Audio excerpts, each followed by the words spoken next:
बिस्मिल्लाहिर्रहमानिर्रहीम। मैं हूं यासर क़य्यूम और आप देख रहे हैं इन्फो टीवी। चलिए तो दोस्तों सऊदी अरब चलते हैं, जहां से मिली हमें नई अपडेट। सऊदी अरब में गैर मुल्कियों के इकामा के बारे में नई तफसीलात जारी कर दी गई हैं। सऊदी अरब में इकामा के हवाले से गैर मुल्कियों को बड़ी छूट देने का ऐलान किया गया है। गैर मुल्कियों के रहायशी परमिट को इकामा कहा जाता है। इकामा कार्ड पहले 5 वर्ष के लिए दिया जाता था, जबकि नए इकामा कार्ड पर एक्सपायरी डेट ख़त्म कर दी गई है, यानी इसके बाद इकामा कार्ड दोबारा प्रिंट करवाने की ज़रूरत पेश नहीं आएगी। अलबत्ता कार्ड की तजदीद सालाना बुनियाद पर सिस्टम के ज़रिए मुकर्रर फ़ीस अदा करने के बाद की जाती है।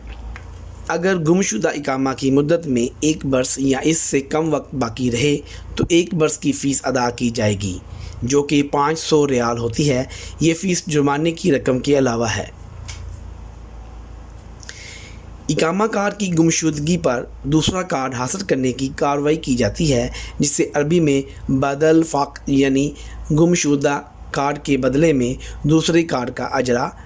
इकामा कार्ड गुम होने पर दूसरा कार्ड हासिल करने के लिए जुर्माने की अदायगी लाजमी है। इस हवाले से जवाज़ात की जानिब से गुमशुदा कार्ड के बदले में दूसरा कार्ड जारी कराने का तरीक़ाकार मुकर्रर किया गया है।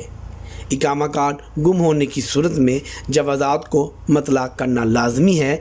जवाज़ात को दी जाने वाली दरख्वास्त के साथ जिसका इकामा गुम हुआ है, इसके पासपोर्ट और गुमशुदा इकामा की कापी अगर पास है वो भी साथ लगाई जाएगी।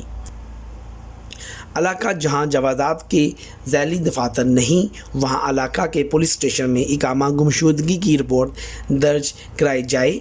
रिपोर्ट दर्ज कराते वक्त कार्ड गुम होने के मकाम की भी निशानदही करना लाजमी है।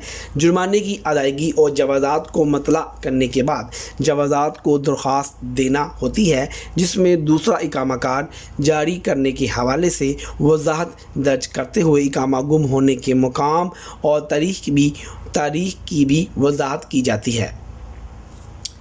जवाज़ात के अदारे से फॉर्म लेकर इसमें सारी तफसीलात दर्ज की जाती है और साथ पासपोर्ट की फ़ोटोकॉपी और दरख्वास्त मुंसलिक की जाती है। वाज़िया रहे, जवाज़ात के कानून के मुताबिक सऊदी अरब में वर्क वीज़े पर रहने वाले कारकुन अपने इकामा के मामलात के लिए ख़ुद जवाज़ात के दफ्तर से रुजू नहीं कर सकते, बल्कि कारकुन का मुकर्रर करदा नुमाइंदा, जिसे मुख्तारनामा जारी किया जाता है, जिसे पावर ऑफ अटार्नी दी जाती है, वो शख्स ही जवाज़ात के दफ्तर से रुजू करके कारकुन के इकामा या दीगर मामलात को हल करने की सलाहियत रखता है। अलबत्ता गैर मुल्की कारकुन को ये इख्तियार हासिल है कि वो अपने ज़ेर कफ़ालत अहले खाना के इकामा की तजदीद या दीगर मामलात के लिए ख़ुद जवाज़ात जा सकते हैं।